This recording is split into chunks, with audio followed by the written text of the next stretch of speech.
ഈ മുട്ടയും ചിക്കനും മാത്രം കഴിച്ചാലേ മസിൽ വരുള്ളൂ. വെജിറ്റേറിയൻസ് ആയിട്ടുള്ളവർക്ക് മസിൽ ബിൽഡ് ചെയ്യാൻ ഏത് രീതിയിലുള്ള ഫുഡ് കഴിക്കണം? മുളപ്പിച്ച പയർ കഴിച്ചാൽ നമുക്ക് ചിക്കനിലും എഗ്ഗിലും ഉള്ള പോലെ പ്രോട്ടീൻ കിട്ടുമോ? അപ്പോൾ ഇന്നലത്തെ വീഡിയോയുടെ ബാക്കി. കഴിഞ്ഞ വീഡിയോയിൽ നോൺ വെജ് ബേസ്ഡ് പ്രോട്ടീൻ ഒരു കംപ്ലീറ്റ് പ്രോട്ടീൻ സോഴ്സ് ആണെന്നും ഈ വീഡിയോയിൽ വെജ് ബേസ്ഡ് പ്രോട്ടീൻ സോഴ്സ് എങ്ങനെ ഒരു കംപ്ലീറ്റ് പ്രോട്ടീൻ സോഴ്സ് ആക്കാമെന്ന് നമുക്ക് ഈ വീഡിയോയിലൂടെ നോക്കാം. വെജ് സോഴ്സ് എടുക്കുകയാണെങ്കിൽ നമുക്ക് 6 ഡിഫറെൻറ്റ് സ്ഥലത്ത് നിന്ന് നമുക്ക് പ്രോട്ടീൻ കിട്ടും.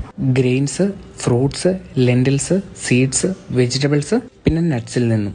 ഇതിൽ ഏതെടുത്ത് നോക്കിയാലും അതിൽ 1 or 2 എസെൻഷ്യൽ അമിനോ ആസിഡ്സ് ഉണ്ടാവില്ല. ഇപ്പോൾ എക്സാമ്പിളിന് നമ്മൾ ഗ്രെയിൻസിൽ നിന്ന് ഗോതമ്പ് പൊടി എടുക്കാൻ നിർത്തും, അതിനകത്ത് ലൈസിൻ എന്ന് പറയുന്ന അമിനോ ആസിഡ്സ് ഉണ്ടാവില്ല. അതേ ഇപ്പോൾ പരിപ്പ് പോലെയുള്ള വെള്ളക്കടല എടുക്കുകയാണെങ്കിൽ അതിൽ മെത്തയോണിൻ എന്ന് പറയുന്ന അമിനോ ആസിഡ് ഉണ്ടാവില്ല. ഇതിന് എങ്ങനെ ഒരു കംപ്ലീറ്റ് പ്രോട്ടീൻ സോഴ്സ് ആകും? നമ്മളെപ്പോഴും ചപ്പാത്തി ഉണ്ടാക്കുകയാണെങ്കിൽ അതിൻ്റെ കൂടെ ഈ വെള്ളക്കടല കറിയായിട്ട് ഉപയോഗിച്ച് അതിൽ ലൈസിൻ എന്ന് പറയുന്ന അമിനോ ആസിഡും മെത്തയോണിൻ എന്ന് പറയുന്ന അമിനോ ആസിഡും നമുക്ക് ഇങ്ങനെ ക്രിയേറ്റ് ചെയ്യാൻ പറ്റും. അപ്പോൾ വെജ് ബേസ്ഡ് പ്രോട്ടീൻ സോഴ്സ് എടുക്കുകയാണെങ്കിൽ ഈ കോമ്പിനേഷൻ ഓഫ് ഫുഡ് എടുക്കുകയാണെങ്കിൽ അതൊരു കംപ്ലീറ്റ് പ്രോട്ടീൻ സോഴ്സ് ആക്കാൻ നമുക്ക് പറ്റും. അപ്പോൾ സയൻസ് ക്ലാസ് അത്രേ ഉള്ളൂ. ഓഫീസിൽ പോകുന്നതിന് മുമ്പ് ഈ പാത്രത്തിൽ നിന്ന് കോരി തിന്നുവെന്നാണ് നിങ്ങൾ ആലോചിക്കുന്നത്. അതെന്താന്ന് നാളത്തെ വീഡിയോയിൽ ഞാൻ കാണിച്ചു തരാം. എന്റെ മീലെല്ലാം പ്രിപ്പയർ ചെയ്ത് നേരെ ഓഫീസിലേക്ക് പോയി. ഇന്ന് day 62 of 90 days body transformation series. Hamstrings focus ചെയ്തുള്ള ലെഗ് വർക്കൗട്ട് ആയിരുന്നു. ഈ വീഡിയോ ഇഷ്ടപ്പെട്ടെങ്കിൽ എന്നെ ഫോളോ ചെയ്യണമെന്നൊട്ട് നിർബന്ധമില്ല. ഒന്നെങ്കിൽ നിങ്ങൾ എന്റെ പേര് ഓർമ്മിച്ചുള്ളൂ, അല്ലെങ്കിൽ ഈ വീഡിയോ സേവ് ചെയ്തോളൂ. നിങ്ങൾക്ക് എപ്പോൾ ആവശ്യമുണ്ടെങ്കിൽ ഈ വീഡിയോ ഒന്ന് ചെക്കൗട്ട് ചെയ്യാം. സെറ്റ് സാർ ക്യാപ്ഷൻസ് ഉണ്ട്. Wheel C next. Tata by.